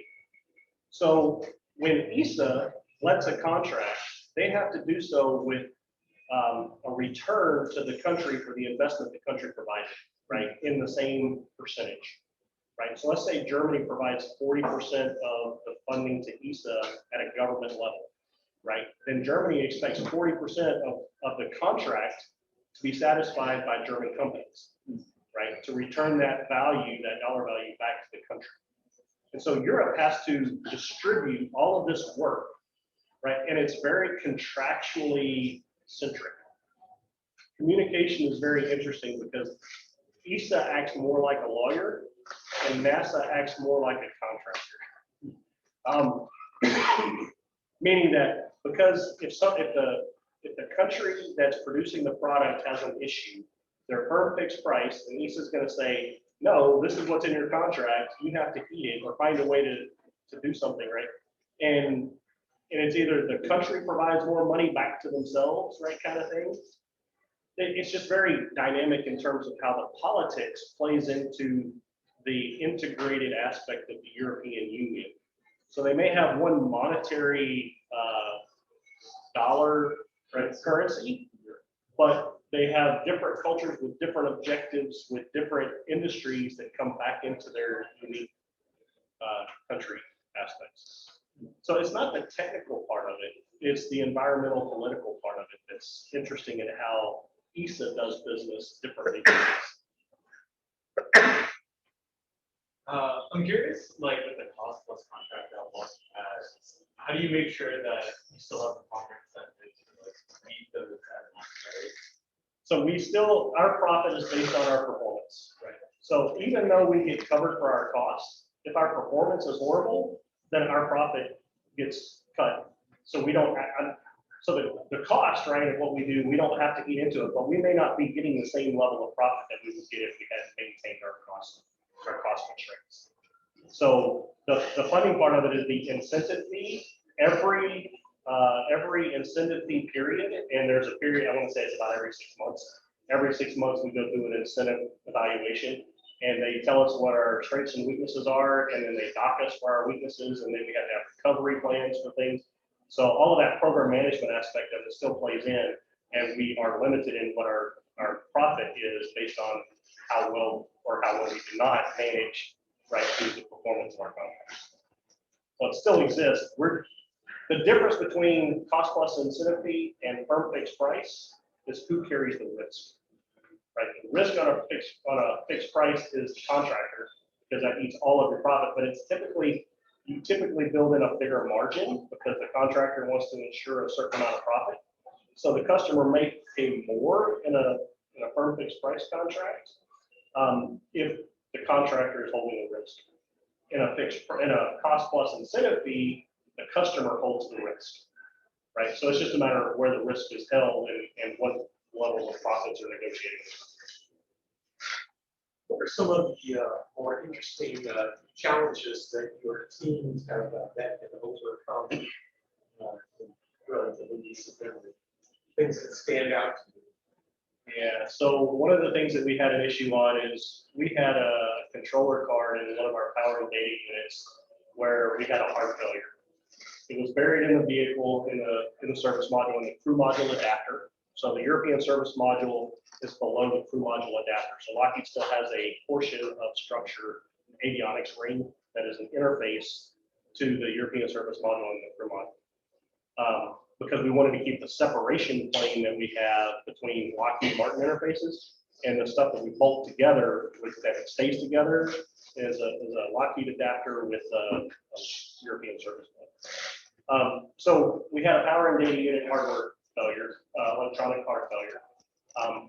The failure is a loss of redundancy. So we can still operate the entire vehicle with just one controller card. And if that other controller card fails, the one we were dating, the failure is not such that we can't power up or that we couldn't stay powered. Right? So while we're on the ground and while we're processing, we're monitoring whether or not we still have the primary side of the box. We looked at opportunities to replace it, but to do so would cost us about 6 months to get it. And from what I'm hearing, I think it's been published, right? The SLS had an engine controller failure. And so the current delay on SLS has to do with replacing an electronic box, right? And it's, I want to say in the neighborhood of 4 to 6 weeks or something they forecasted. And they haven't put a launch date out because they don't quite know yet where they're at with reinstalling and testing, right, the new controller. So we had something similar, except ours was just one redundant element in that part. We did a big analysis based on our channelization to see what is the next worst failure, and then the next worst failure after that. So 2 levels of failure that could occur. And based on that, we said we have the ability to completely fly the spacecraft with full redundancy up through the next worst failure, so long as we launch before that element fails. And the things that are channelized to that box, we can live without in our redundancy scheme, and still, we may lose the mission, but we won't lose the vehicle.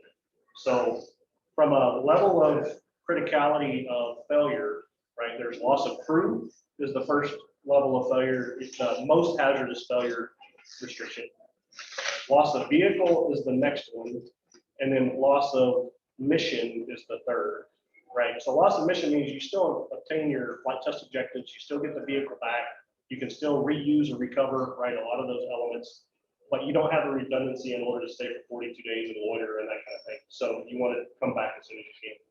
So when we went through our analysis of those next worst failures, right, we said we can still launch this vehicle, accomplish the mission, and in the next worst failure, still return the vehicle and get the majority of our flight test objectives out.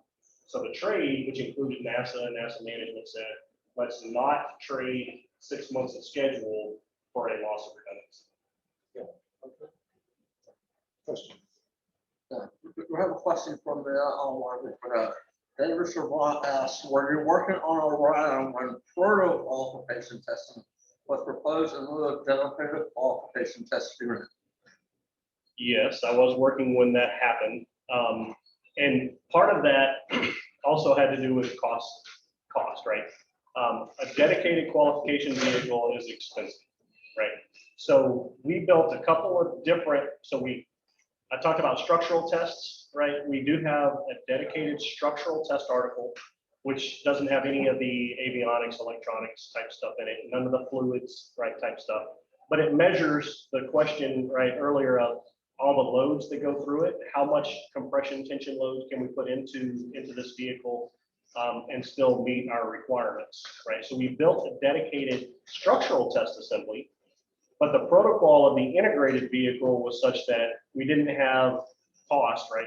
You're building basically 2 vehicles, and what are you going to do with the one after you put it through the qualification environment? Well, since this vehicle is a flight test, right, we're going to do a protocol of the flight test vehicle, and we will consume some life because we're putting it through the range of environments, right, that are extremes. Now, it's not the full extremes of the requirements because we have to make sure that we don't consume life, the most limiting life item. So in our case, the battery temperatures were our limiting component. If the battery, we have an acceptance test level of the batteries. Now, the overall spacecraft in the space environment, right, can meet a certain level of temperature extreme. But when the battery gets to a certain temperature, we have to stop getting hotter, right? We can't have the batteries go over their temperature limit, or we consume too much light out of the batteries. So we manage within our environmental tests the constraints within the components of the system so that they don't exceed in a protocol level, right, the life that we need them to use during the mission. After Artemis 1 flies, we're going to get that crew module back. And part of reuse of Artemis 1 is it will be the environmental test article for our abort, our launch abort acoustics. Because we don't have a launch abort capability on Artemis 1, it's just a jettison motor on the Artemis 1 lasts. The launch abort motors, and that was another cost savings element. Since there's no crew, there's no reason to, if we have an issue, to separate the crew module right from the service module or the stack, the upper stage. So as a result of not having those acoustics or the ability to test those in the environments with our jettison capability, with our baseline jettison capability, we are going to take the Artemis 1 vehicle back to Plumbrook and put it in an acoustics test, a vibration acoustics test that puts the levels of the abort onto the crew module.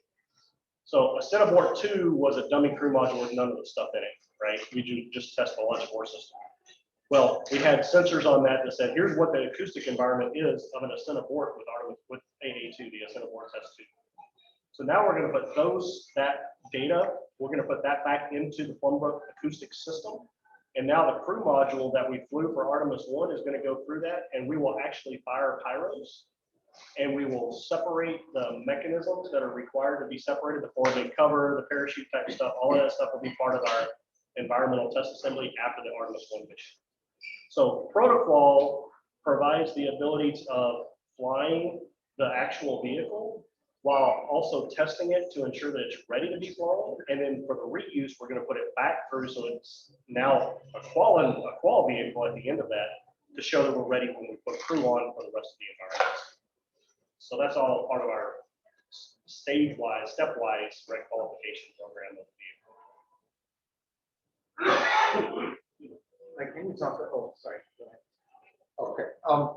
There's kind of a dream in the general engineering world that in the design phase, a variety of models are built. For instance, there's models of how things work, which then can be turned into simulators. And there's also models of how things fail, with the risk analysis, basically. And the dream is that then you take those same models and you use them during testing phases, and then maybe even take the same models and use them during online operations. So for instance, if something goes wrong, you can say, okay, well, these are the possible root causes for it. How much of that happens in this world? A lot of it happens, actually.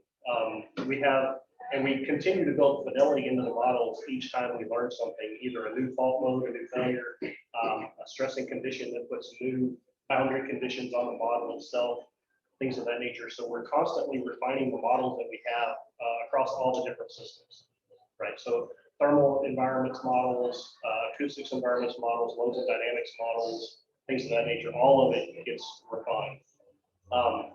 From an avionics functional perspective, we have failures that can happen throughout the system, and because we have such a wide variety of equipment and redundancy, right? The redundancy means we can have a failure but not notice it, right? The vehicle just continues to fly through because the redundant system just picks up. And then it's a question of the ground operators being notified of that failure so they can choose to recover redundancy or modify the operations to minimize the consequence of that failure on the next worst failure. So what you described in terms of all of those things, they absolutely happen and have been on Orion for the last 14, 15 years. That's good. Okay, we have another follow-up question from David, which says originally the protocol article was going to be used for the first crew mission after ground testing. Is it no longer subsequently going to be used for crew flight? The protocol will not be used for crew flight. This Artemis 1 mission is going to be used after the flight, as I mentioned, as the environmental test article for the ascent aboard crew capsule qualification. So crew will not fly on Artemis 1. Can you talk about some of the software you use, like all these models, and I mean, is it like proprietary or something off the shelf? I have to admit, since I'm not in the teams that actually use the models, I don't know a lot of the models that they use, analysis models. The one that I do know is they use Thermal Desktop. Thermal Desktop is a modeling system for the thermal environments. So when they're modeling space environments, attitudes with the sun, you talked about the James Webb Telescope and the solar probe, where they get hot, and what attitudes do they need to be in? How do we fly to maintain certain temperatures across the vehicle? We have onboard heaters, right, and things of that nature, but we also have protection, right, of solar. Some things have to be cold, some things have to stay warm, and then how do you balance that? And our thermal guys use Thermal Desktop, I know, as their analysis tool.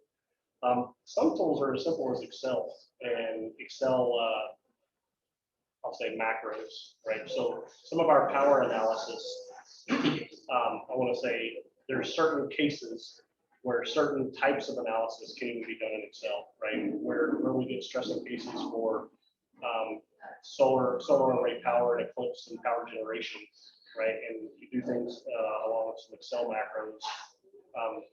GNC has a ton of models for guidance, navigation, and control. Their guidance solutions and how they maintain control of the vehicle from an attitude control perspective. None of that from a tool perspective is proprietary. I just don't use any of them in my shop, so I don't know what those tools are. Oh, thank you. Yes, sir. Well, thank you so much for explaining a lot of the projects and Orion. Sounds super cool. What I really, really want to know is what does the average workday like? My average workday. Because of my personality and because I'm a very social person, I like to get out, I like to talk to a lot of people. For me to be successful in integrating across technical issues across the program, I like to know about what's going on across the entire program from every group. So my calendar is booked from 7 a.m. to 7 p.m. And most of the time I have 3 or 4 meetings all day long. My typical workday tends to focus on failures. Well, we're at a stage of the program now where we've delivered the first vehicle. NASA's actually servicing it and stacking it and getting it ready to fly. Orion is pretty much done. We're sitting on top of the rocket and we're waiting for the rocket to be done so that we can roll to the pad, do our final dress rehearsal, and go fly. So from an Artemis 1 perspective, I spend my day focusing on failures associated with things that happened when NASA was interacting with the vehicle. We have other failures for Artemis 2 and Artemis 3. We're getting into OPOC now, the Orion production contract for Artemis 3, 4, and 5. So as we start to build in the Artemis 2 capabilities and things, we've got failures that happen there. And I'm primarily all focused on the technical aspects. For Artemis 1, we're actually training in the MCC, the Mission Control Center, and I'm actually part of the team that is backroom support, the Mission Evaluation Room, the MER, Mission Evaluation Room, where we're the backroom support for the flight operators, Flight Operations Director, FOD. So FOD actually flies the vehicle. They have pre-planned contingencies. They know the flight rules. If something fails, this is what they do. They send the commands to the vehicle. They don't need us to fly the vehicle. They need us if something big happens. And we say, well, how do we recover this redundancy, the Apollo 13 scenario, right? What happens if something big, meteoroids went punctured through the solar array and hit the capsule and we've lost pressure in the capsule? Well, now what do we do, right? Well, what did it hit? And so we can't pre-plan all of the contingencies as well. So the mission evaluation room, the engineering folks on console, support in the front room, where we have a time to effect that we can actually go analyze the failure, determine some of the root cause, and then provide a recommendation on where do we park the solar array because we now don't have structural integrity to do a burn to get us back into an Earth return trajectory.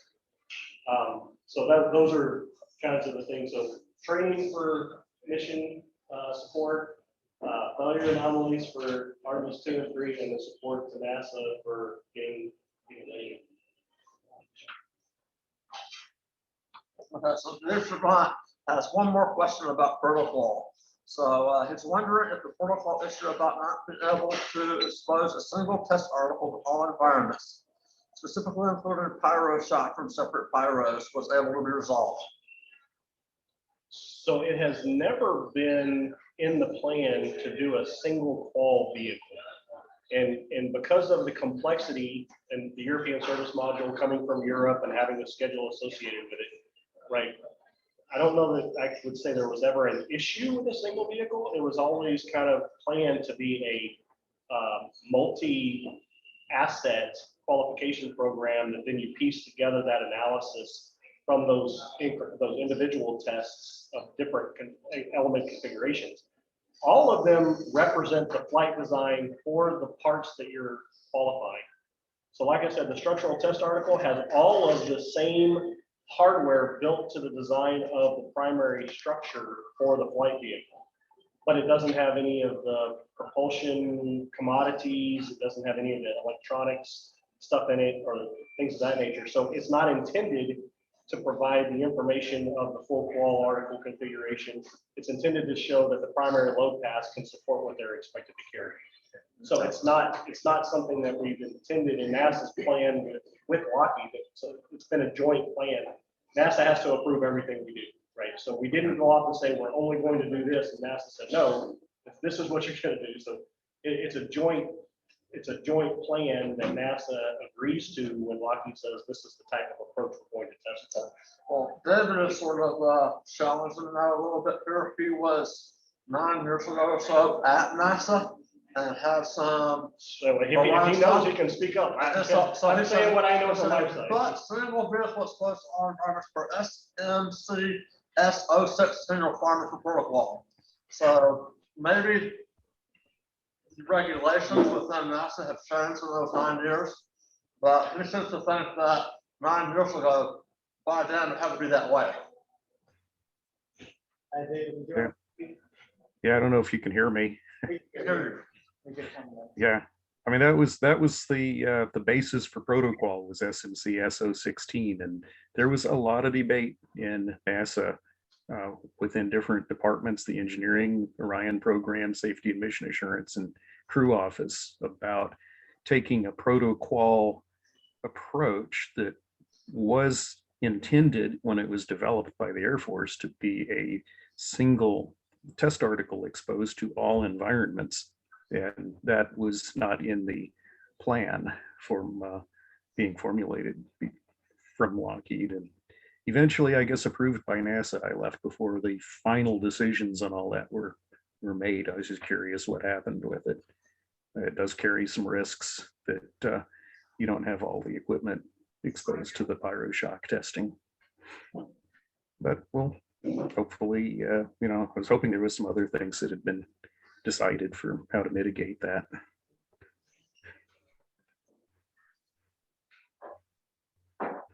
What else Okay. Well, at least we're not flying the crew in it. That was one of the biggest concerns. I've described what we're executing with NASA's approval and what we've been doing for the last 9 years. Oh yeah, no, I was there for that discussion. Well, you must have changed your mind after you left. Okay. Well, thanks. I appreciate the update. Right way. I do appreciate the update because, like I say, it's been 9 years since I left there.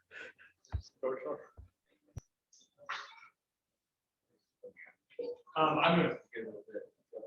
I was going to ask about your FBA. It wasn't just like a bit of like EU background, it's a background, like what value you develop or still value from. So it was before I ever got to space. I did my MBA while I was still at aeronautics in Fort Worth. I'm still at F-16, F-35. I was in the airplane world. And at the time I got an MBA, I had just decided that I needed to go back. If I was going to go back to school, I had to start. And I started with just one class a semester and it was taking forever. And I was like, okay, well, if I'm gonna finish, I better double up and get done. When I first got out of college, you start making money and you're like, I didn't have kids, I didn't have a wife, I'm like, I have disposable income, I'm gonna go play for a little while, right? Instead of going to school. So the MBA aspect of it came, part of what other folks around me were doing at the time when I got out of my primary college. I didn't know what I wanted to be when I grew up. I'm still not sure I know what I want to be when I grow up. But the MBA piece was just, it was available at the time, and it was, again, I'm a big picture guy. I like, when I say I'm an engineer, I like to just say I have tools in the toolbox and I can solve whatever problem that is. The MBA was just another tool. It happened to be a business administration type of tool. So when I'm making engineering decisions, now I understand what the business side of those decisions mean, whether it's a commercial product or a government product or something like that, right? What is inventory turnover and how, profit relative to cost margins and things of that nature. So when I start looking at these large programs that we deal with Lockheed and the government, the $1 billion contracts, it's very different than saying I've got a commercial product, consumer product, right? And what those economies of scale are and how they apply to engineering problems are very different. The time horizon for development, right? 18 months on semiconductor type stuff for commercial. Orion, been developing this thing for a really long time, right? We're still trying to get crew on it, right? So at some point, when you start talking about those things, now you have obsolescence that comes in, and now the design we put into our computers 8, 9, 10 years ago, right? We're going to go fly those for the first time with crew, right? We're not going to change that design with that hardware. And so finding a commercial supply chain and what that means relative to engineering decisions we make with a long time horizon for these types of developments is very different than commercial. So I think the MBA kind of helps me in my engineering assessment, right? What we're doing with the engineering designs technically, and what that means for being able to sustain a long-term human presence in space. It's a very different problem than saying I can go buy a new iPhone every 2 years, right? So. There was one question that Greg had around, how does Lockheed Martin view SpaceX? What's the water cooler talk? You're all like, oh my gosh, these guys don't know what they're getting into, or is it like? We don't talk about it a lot, but I'll say the water cooler, well, virtual water cooler, right? But COVID and virtual work.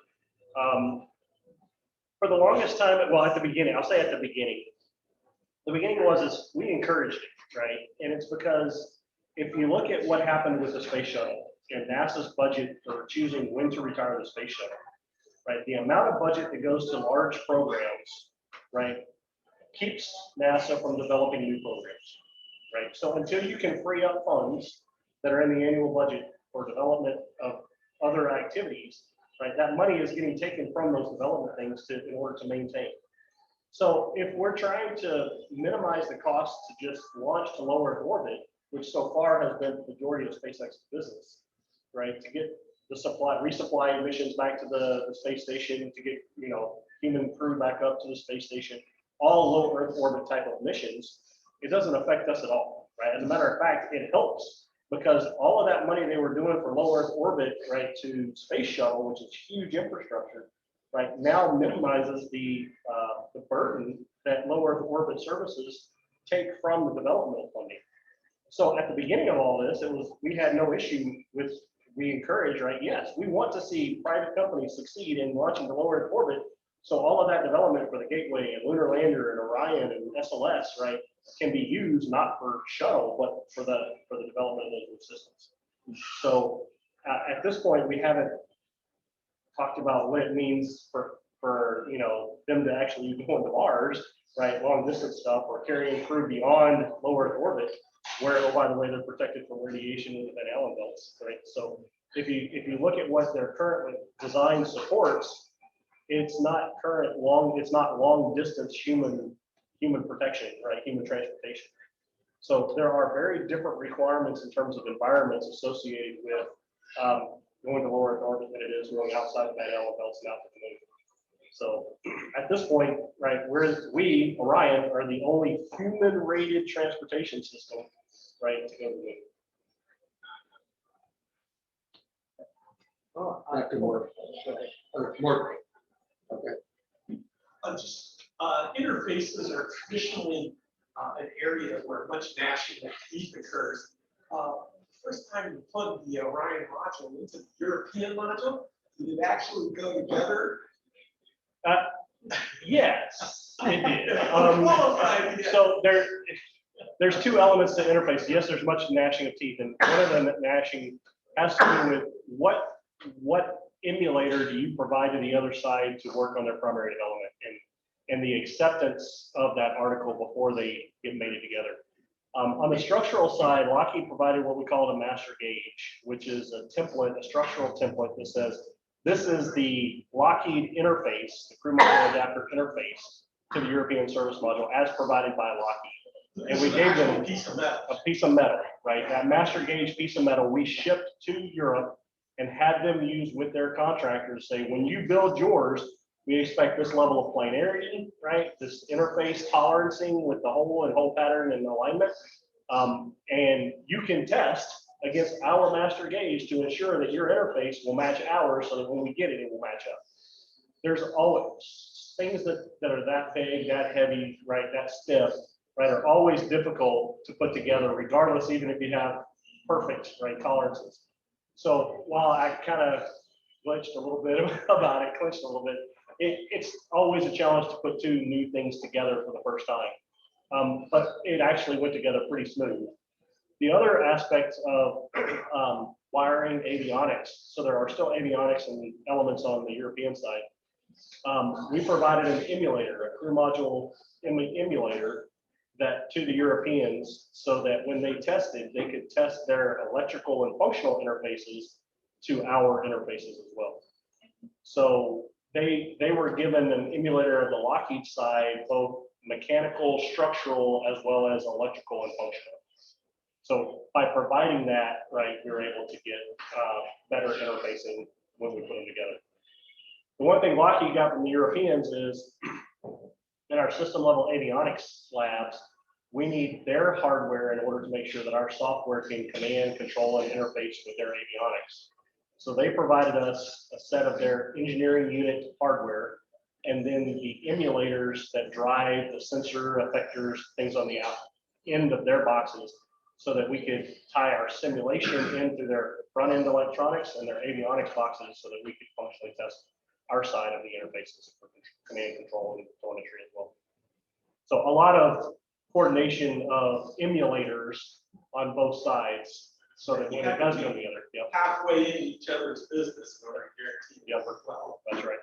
That also says you've got a lot of test your own emulators to make sure they're doing what they're supposed to. So what's the overall split between stuff like that, testing just the software itself to make sure it doesn't have bugs or functionality, and versus the overall system? So we actually have, from a software perspective, we have a software emulator that emulates the computers that our software runs on. So we can run faster than real time in our software environment to test the software code. We do unit tests at a unit code level, and then we do a build level test in our Socrates environment, our software emulation environment. Then from there, we go to hardware, which is run at real time as opposed to faster than real time. Then on the flight hardware, we have a flight software, our vehicle management computer test bench, which is just the computers that the flight software resides on. And then we test our code on that environment with simulation around the avionics box. So we get the real flight hardware board support package for those of those computer systems, right? The board support package, operating system, system services, right? The interface with the software on the flight hardware to get a good flight software build level test. Then we take and we enter the next level lab is our integrated avionics lab, where we have all of the avionics that are part of the system with the flight computer and the flight software. So from a virtual environment to a flight computer and simulation to an integrated test lab of all avionics, and then to the flight vehicle, there's 4 levels of software test and integration. And then at each level, there's, when we're talking interfaces with Europeans, right, we're effectively giving them that vehicle computer test bench type of configuration that they're not allowed to have our code. So we have to emulate what our code does on the interface. And because they're not required to operate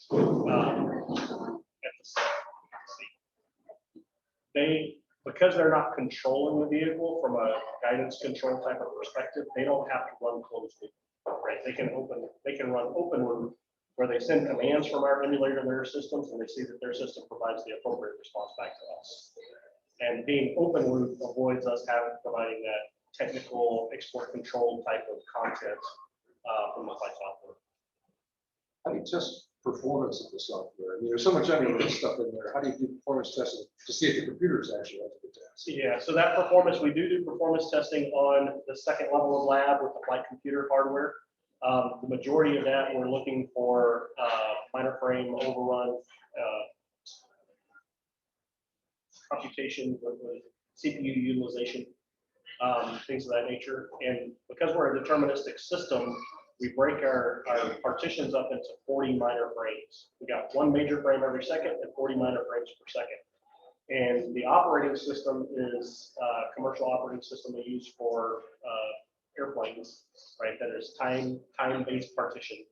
So that if something overruns its execution, that code, that application gets reset and is not allowed to start out the time of everything else. So it's a time deterministic system that is based in the operating system and managed by the operating system boundaries.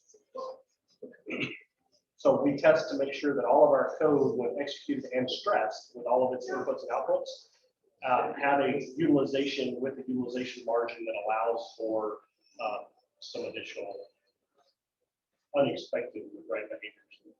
But we test that at the performance level on the flight hardware. And talking about time-based limited systems, we kind of come to the end of our time here. So we filled it up. We filled it up, yes. We did good. All right. Well, so yeah, thank you very much for coming.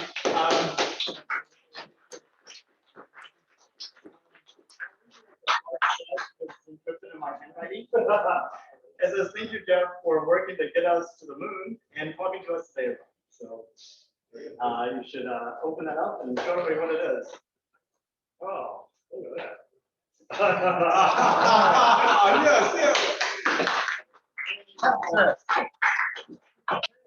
Only will be the first of the moon. That's fantastic. And I think we'll close off the online thing, and if we could take a group picture before everybody goes, that would be good. And also, I got to rearrange the room back how we got it. So anyway, thank you all online. We'll see you all later. You all have a good day.